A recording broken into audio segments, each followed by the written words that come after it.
The story begins in 1968 Alabama, where a young boy left unnamed faces a devastating tragedy. His parents die in a car accident, leaving him orphaned and heartbroken. He moves in with his warm, loving grandma in the small town of Demopolis. Grandma, a strong and caring woman, does everything to lift his spirits, cooking his favorite meals and playing soulful music. She shares stories of her own life, trying to help him cope with his grief.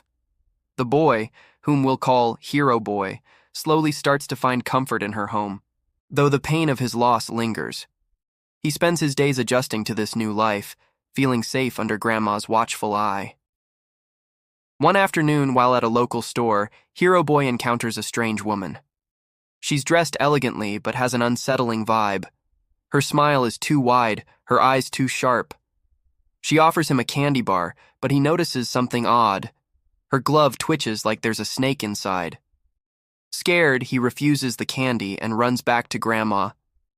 When he tells her what happened, her face grows serious. She reveals that the woman was likely a witch, a creature that disguises itself as human, but hates children and wants to destroy them. Grandma shares a chilling story from her childhood. Her friend Alice was cursed by a witch and turned into a chicken. She warns Hero Boy that witches are real, hiding everywhere, and can be spotted by their wigs, gloves, toeless feet, and a strange smell only kids can detect. Realizing the danger, Grandma decides they can't stay in Demopolis. She packs their bags and takes Hero Boy to a fancy hotel, the Grand Orleans Imperial Island Hotel, believing witches avoid wealthy places. At the Grand Orleans, a luxurious coastal hotel, Hero Boy and Grandma check in. The place is buzzing with rich guests, and the manager, Mr. Stringer, greets them politely but seems preoccupied. Grandma buys Hero Boy a pet mouse named Daisy to keep him company, and he grows fond of her, talking to her like a friend.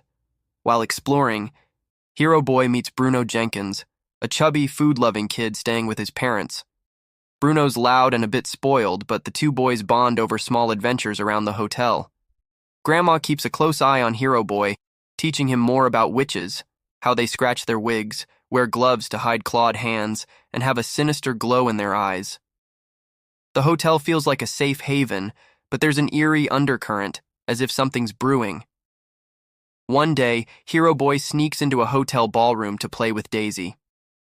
He hides under a table when a group of women enters, pretending to be part of a charity organization.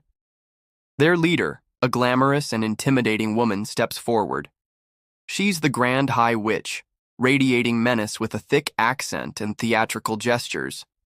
She removes her wig, revealing a bald, scaly head, and takes off her gloves to show clawed hands. The other women do the same, transforming into grotesque witches. Hero Boy watches in horror as the Grand High Witch reveals her plan.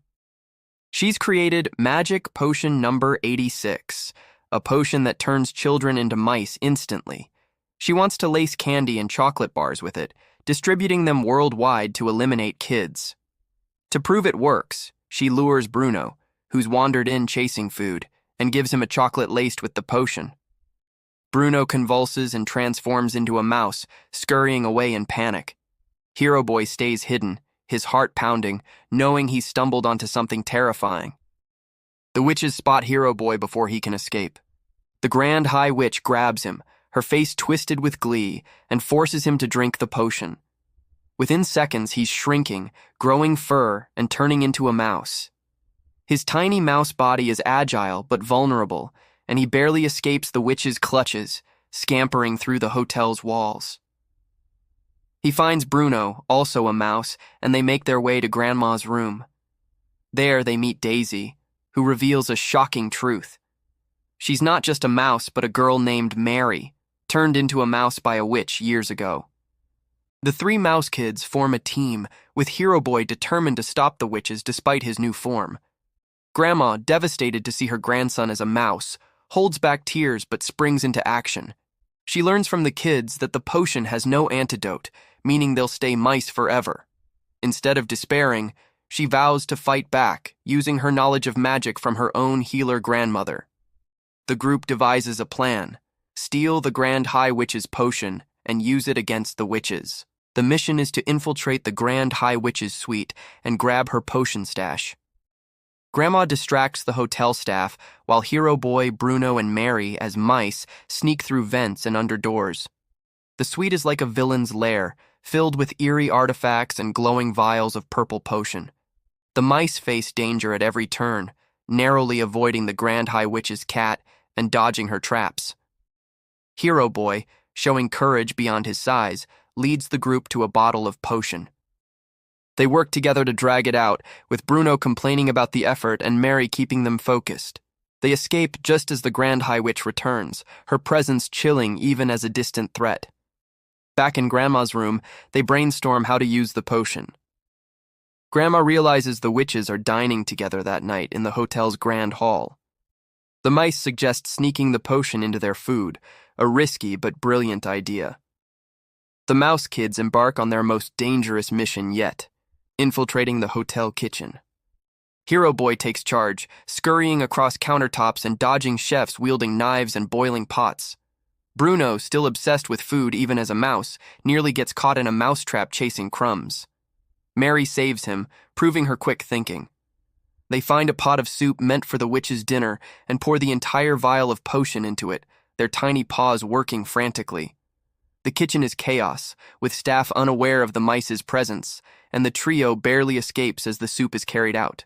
They return to Grandma, exhausted but hopeful, knowing the witches are about to face their own medicine. That night, the witches gather in the dining hall, dressed in their human disguises. The Grand High Witch, smug and confident, leads the group as they sit down to eat. They dig into the tainted soup, unaware of the potion. One by one, they start twitching, their faces contorting in panic. The room erupts as the witches shrink, sprout fur, and turn into mice. The Grand High Witch, now a hideous mouse with her same cruel eyes, squeaks in rage but can't escape. The hotel staff, thinking it's a rodent infestation, chase the mouse witches with brooms and traps, creating a hilarious frenzy. Hero Boy, Bruno, and Mary watch from a hidden spot, cheering as the witch's plan crumbles. The Grand High Witch tries to flee but is cornered, her reign of terror over. With the witches defeated, Grandma gathers the mouse kids and prepares to leave the hotel. In a quiet moment, she hugs them, tiny as they are, and they face the reality that they'll remain mice forever. Hero Boy, showing his resilience, says he's okay as long as he's with Grandma. Bruno, though grumbling, agrees, and Mary, who's been a mouse longer, feels a sense of family for the first time. They return to Demopolis, ready to live their new lives. The story flashes forward, narrated by an older Hero Boy. He explains that he, Bruno, and Mary stayed with Grandma, who cared for them until she passed away years later. Using the Grand High Witch's potion recipe, found in her suite, Hero Boy dedicates his life to hunting witches. He trains other kids to spot them, sharing the signs Grandma taught him. The final moment shows him, still a mouse, addressing an unseen audience, urging them to be brave and vigilant. The witches may be gone from the hotel, but the fight continues, with Hero Boy, Bruno, and Mary leading the charge to protect kids everywhere.